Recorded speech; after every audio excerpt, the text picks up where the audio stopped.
Beauty queen और actress निहाल चुदासामा को तो आज कौन नहीं जानता। इतनी अच्छी एक्ट्रेस है, इतनी अच्छी अदाकारा है और उससे भी ऊपर इतनी मंजी हुई मॉडल है कि उनकी सिर्फ एक रैंप वॉक ही लोगों को अपना दीवाना बना देती है। लेकिन हाल ही में निहाल ने कुछ ऐसा रिवील किया है लोगों के सामने, जिसके बाद से लोगों में सिक्योरिटी और सेफ्टी को लेकर इतने ज़्यादा कंसर्न्स खड़े हो रहे हैं।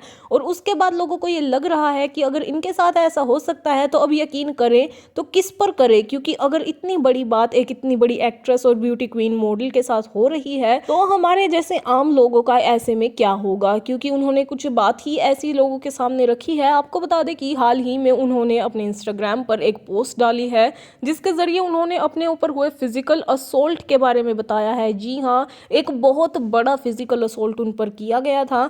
उन्होंने अपने इंस्टाग्राम पर एक फोटो शेयर की है जिसमें उन्होंने सीधा सीधा साफ साफ बताया है कि 16 फरवरी के दिन उन पर एक बहुत बड़ा अटैक हुआ था। उन्होंने अपनी इस पोस्ट में लिखा है कि मेरी लेफ्ट रिस्ट और आर्म यानी कि उनका बायां हाथ और पूरी की पूरी बाजू बहुत ज़ोर से ट्विस्ट किए गए थे। और इतना ही नहीं, उनके चेहरे पर भी बहुत से ऐसे थप्पड़ लगाए गए थे जिसकी वजह से उनके कान में एक रिंगिंग साउंड रह गई थी। और उसके बाद उनका जो चीख था, उनके जो गाल थे वो भी बुरी तरह से लाल हो चुके थे।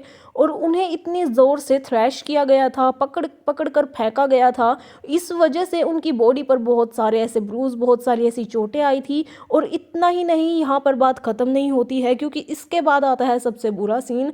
उस जो अटैकर था, जो असोल्टर था, उन्होंने उन्हें अपनी कार के नीचे कुचलने की भी कोशिश की। जी हाँ, जान से मारने की कोशिश की। फिजिकल असोल्ट के बाद अटेम्प्ट टू मर्डर किया। इतना सब कुछ निहाल के साथ हुआ है, लेकिन अब तक भी एक्ट्रेस ने उस इंसान का नाम रिवील नहीं किया जिन्होंने ये असोल्ट अटेम्प्ट किया था और उनकी जान लेने की कोशिश की थी। लेकिन जब से ये बात पता चली है, उनके फैंस उनके लिए इतने ज़्यादा कंसर्न है। और इतना ही नहीं, उन्हें ये भी कंसर्न हो रहा है कि इतनी बड़ी एक्ट्रेस भी अगर जस्टिस नहीं ले पा रही है तो इस देश में आम लोगों को जस्टिस कैसे मिलेगा। उनकी इस रिविलेशन ने बहुत ही इंपॉर्टेंट डिस्कशंस को सोसाइटी में स्पार्क कर दिया है। तो अब देखना ये होगा कि क्या उनके ऐसे असोल्टर को, उनके इस अटैकर को सज़ा मिल पाती है या फिर ये केस भी बाकी सभी केसेस की तरह दब कर रह जाएगा।